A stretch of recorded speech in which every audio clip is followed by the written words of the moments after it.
हमें यहां तक याद नहीं है कि हमने पिछले 10 दिन पहले शाम के समय अपने खाने में क्या क्या खाया।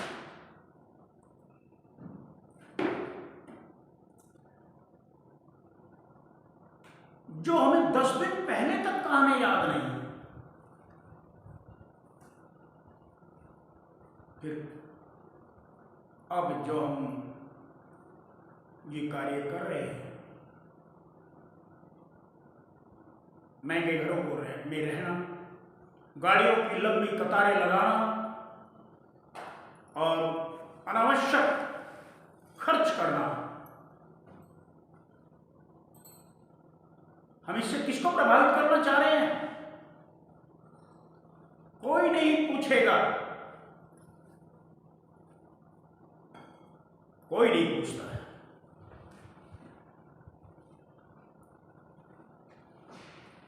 हम जीवन में एक जानवर की तरह काम कर रहे हैं।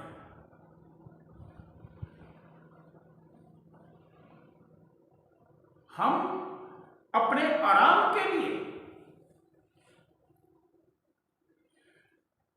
कितनी पीढ़ियों को बचाना चाहते हैं भाई? सवाल तो ये है।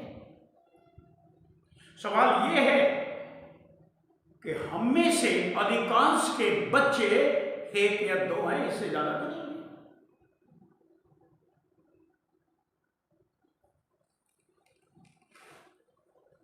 क्या हमने कभी ये सोचा है कि हमें कितने की जरूरत है और कितने हम जरूरत से ज्यादा इकट्ठा कर रहे हैं? हमें जितने की जरूरत है और हम अगर उस जरूरत से ज्यादा, बहुत ज्यादा इकट्ठा कर रहे हैं, तो क्या इसके पीछे हम ये नहीं मान रहे हैं कि हमारे बच्चे कुछ ज्यादा कमाई नहीं कर पाए, हमारे बच्चे अपना जीवन भी नहीं चला पाए,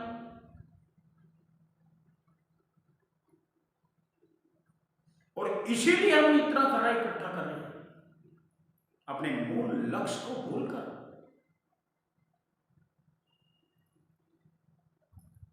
हमें अपने मूल लक्ष्य को भूलना नहीं चाहिए। हमें नहीं भूलना चाहिए अपने जीवन के लक्ष्य को। मानते हैं कि बचाना जरूरी है, लेकिन इतना नहीं, क्योंकि महापुरुषों ने कहा है, अति का भला ना बोलना, अति का भला ना चुप, अति का भला ना बरसना, अति की भली ना धूप। जब हम किसी कार्य की अति करते हैं तो उसके परिणाम बड़े भयंकर निकलते हैं। क्या हम अपने व्यस्त कार्यक्रम में से कुछ समय निकालकर अपने मूल लक्ष्य के लिए जरूरी नहीं समझना चाहिए? क्या हम अपनी कमाई का 10% भी, जो हमारी कमाई का 10% धन है, क्या हमें अपने मूल लक्ष्य पर नहीं लगाना चाहिए? हम जो भी कमाते हैं और जो खर्च करते हैं, उसके साथ साथ जीवन में खुशी और सुख हम कितना पा रहे हैं, ये भी कैलकुलेशन करके देख लो।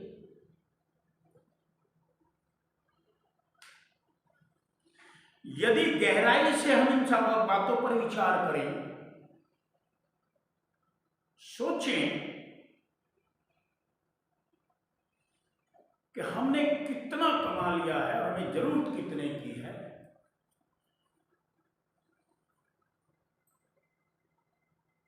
तो मात्र इसके सोचने में हम डिप्रेशन में जा सकते हैं।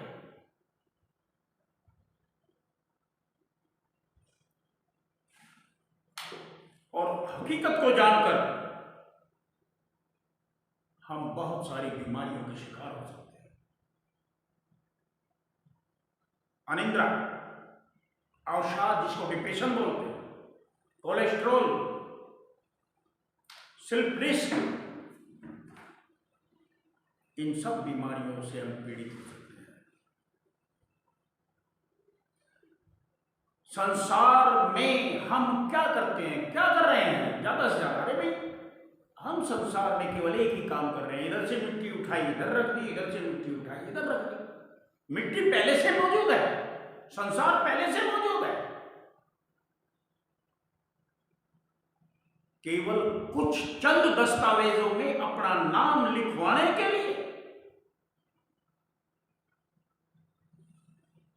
जब हम कहते हैं कि ये मेरी प्रॉपर्टी है, मेरी संपत्ति है, तो परमात्मा भी हमारी इस बेवकूफी पर कितना हंसता होगा। बेवकूफी क्यों है? क्योंकि बेवकूफी इसलिए है कि उसने हमें जिस काज के लिए भेजा था वो काज तो हम नहीं कर रहे, और वो कर रहे हैं। गुरु अर्जुन साहिब अपनी वाणी में लिखते हैं, पंचम पातशाही, सूरत देखना भूल गंवारा। अरे गंवारा, तू इन सूरतों को देखकर मत भूल, अपने वजूद को, अपने लक्ष्य को मत भूल। हम महापुरुषों की वाणियों को बोलते हैं, सुनते हैं, लेकिन अमल में नहीं लाते। कितनी अजीब बात है।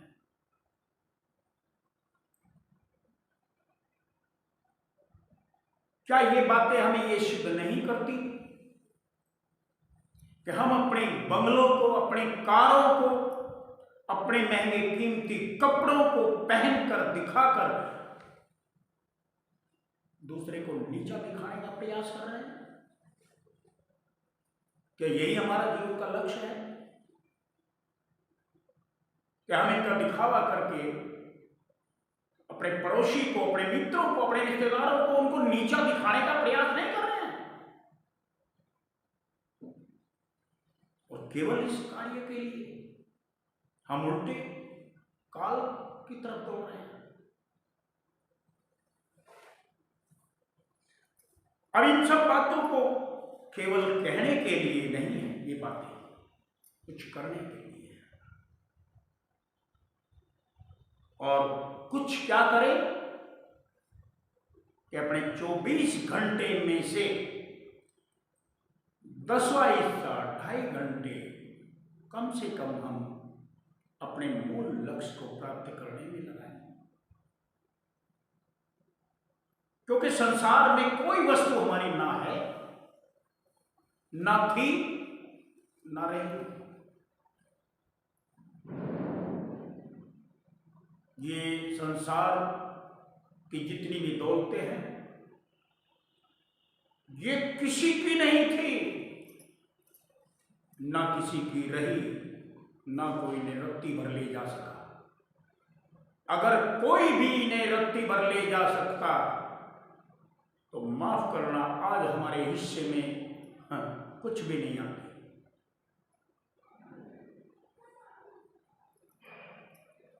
तो यहां सिर्फ धोखा है। जो हम देख रहे हैं वो परछाई है, असलियत कुछ और है। अब कोई शिकारी अगर पक्षी के, परिंदे की परछाई पर गोली चलाए, उस पर तीर चलाए, तो कभी परिंदे का शिकार नहीं कर पाएगा। तो यहां माया की ये परछाई है, माया को नहीं मार गिरा सकता। ये स्थूल बॉडी, ये शरीर जो अन्नमय कोश है, और इस अन्नमय कोश की पूर्ति के लिए 5 ज्ञानेंद्रियां हमारे यहां इस संसार में, मानव तन में परमात्मा ने बख्शी है। इन 5 ज्ञानेंद्रियों से केवल और केवल अपने अन्नमय कोश का, अपने रोटी कपड़ा और मकान के जितनी कम से कम हमारी जरूरतें होंगी, उतना हम जीते जी भी सुखी रहेंगे। और जितना हम कम से कम इनके साथ अटैचमेंट रखेंगे, संबंध रखेंगे, उतना हमें संसार से कुछ करके आगे जाने में हमारी आसानी होगी। आगे कहाँ? उस घर पर, उस मुकाम पर, उस शहर पर जिसको गरीबदास साहिब ने कहा पर पट्टन परलोक है। पर पट्टन एक ऐसा शहर है, और कहाँ है? परलोक में, इस लोक में नहीं, जहां अदली सतगुरु सा, जहां मेरा सतगुरु विराजमान है, हमें भी वहीं जाना है। और जितना जल्दी हो सके हम इस कार्य को करें। अगर हमने ये कार्य नहीं किया तो कबीर साहिब कहते हैं बहुत पछताना पड़ेगा भाई, बहुत पछताना पड़ेगा। कितना पछताना पड़ेगा अनुमान और अंदाजा भी नहीं है। इसलिए महापुरुषों ने कहा राम नाम की लूट है, लूटी जाए तो लूट, अंत काल पछताएगा जब प्राण जाएंगे छूट। जब प्राण निकल जाएंगे शरीर, जब आत्मा इस शरीर से जुदा हो जाएगी, जब हमारे हाथ कुछ रहेगा नहीं, फिर पछताना पड़ेगा। इसीलिए सत्संग के, आज के सत्संग के माध्यम से मेरा आप सभी से ये नम्र निवेदन है कि हम अपने मानव जीवन के मूल लक्ष्य को जाने, पहचाने और उस पर आगे बढ़ते चले जाएं, बढ़ते चले जाएं। साहिब बंदगी, साहिब बंदगी, साहिब